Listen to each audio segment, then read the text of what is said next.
The best way to know that somebody is lying is if their lips are moving. That's a line from the film Precious.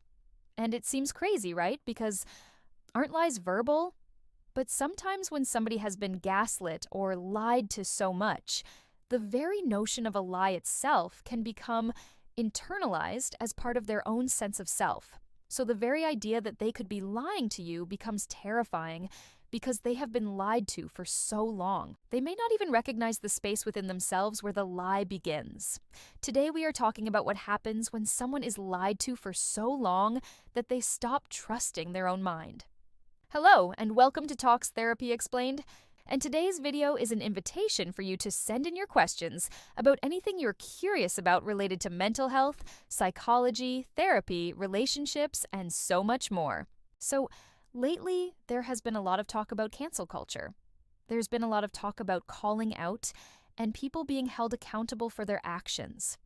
And one of the biggest things that I have observed is the effect that this has had on people and their willingness to take accountability. Some people have become masters at manipulation. They've become masters at deflection. And some people seem to have created this framework around themselves where, no matter what they do, they believe that they are always in the right. There was a case study published in the Journal of Personality and Social Psychology that focused on how people cope when they are faced with their own mistakes. And the findings showed us that when people were presented with evidence of their own wrongdoings, instead of taking ownership, they would justify their actions and rationalize their decision-making. And what they found is that those who were higher in agreeableness, which is basically a tendency to want to get along with others, often blamed themselves even when they weren't at fault. And those who scored high in neuroticism, meaning people who were prone to negative emotions, they blamed others even when they were at fault. Basically, they tend to justify their actions by saying that given their personality type or given the situation that they were in, it made sense for them to behave the way that they did.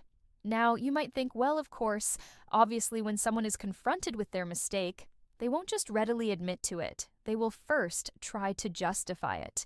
But what I'm describing is something completely different, which is when someone is presented with evidence of their wrongdoing, they literally can't accept it.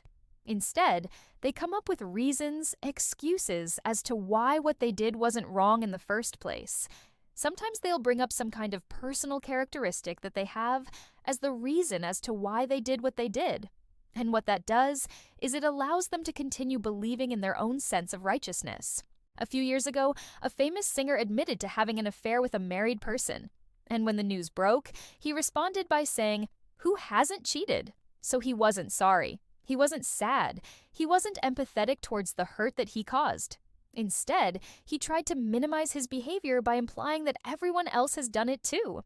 And now, a few years later, there are people who will try to defend him and say, well, everybody cheats. Everybody cheats, so it doesn't matter. Right? What that sounds like is that they can't allow themselves to believe that he could have actually done something wrong. And if they believe that he didn't do anything wrong, then they also must believe that he isn't capable of doing anything wrong. Otherwise, that would mean that they support the idea that he did do something wrong, which means that they have to acknowledge the possibility that they could be wrong in their thinking. And sometimes allowing ourselves to be wrong is just too much to handle. Let's take this example further. Let's imagine that you are someone who is known for being a liar. Your parents are always telling you to be honest, but every time you tell the truth, you end up in trouble. So over time, you start to realize that the consequences for being truthful are far worse than the consequences for being dishonest. When you're caught lying, you might be disappointed in yourself. You might feel bad. But when you're caught in a lie, the natural instinct is to keep lying to avoid the greater consequence. So the person who's always lying starts to really believe that they are always right. How else would they be able to tolerate all of the lies? And here is the thing, being lied to can take a toll on your sense of self. In the case of a child who's being lied to, the effects can be devastating. Dr. Rebecca Watson and colleagues conducted a meta-analysis where they looked at studies that examined the relationship between parental lying and children's development. And they found that when parents lie to their kids, it affects their cognitive development. Their theory is that when parents lie to their kids, They are essentially modeling for their children what it looks like to live in a world where honesty isn't important, where dishonesty is accepted. And in those cases, the children are left to conclude on their own that since their parents never seem to be honest with them, maybe honesty doesn't matter. Maybe being dishonest is the only way to survive. For example, let's say a parent asks their child, "How was school today?" And the child responds, "It was awful. I got bullied." But then the parent says, "Oh, don't worry, it's just a phase. You'll grow out of it. Don't even worry about it."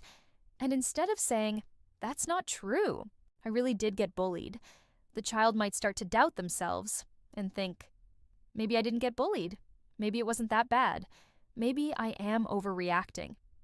And that can happen again and again and again until eventually the child learns to accept their parents' lies, and they also learn to accept themselves as being a liar. As adults, the same principle applies. If we are constantly being lied to, we may begin to internalize that lying is okay, that being dishonest is okay, that living a life full of deception is okay. And when we internalize that, we then start to tell lies to protect ourselves from the consequences of being honest. The good news is that when we recognize that we are being lied to, we can choose not to participate in the lie. We can choose to step back. We can choose to distance ourselves from situations where we are being lied to, especially when it comes to our own lives. We have the ability to make decisions based on what we think is right, even if that means going against the grain, even if that means standing alone. We can create boundaries around what we are willing to tolerate and what we are not willing to participate in. And when we do that, we give ourselves permission to stand in truth and power, even if that means we have to go against people who are close to us. We don't have to accept the lies. We don't have to be complicit in the lies. And we definitely don't have to believe the lies. And when we don't accept, when we don't participate in the lie, when we don't believe the lie, we are already taking a stand against it. If you enjoyed this video, please click like and share with someone you know will love it too.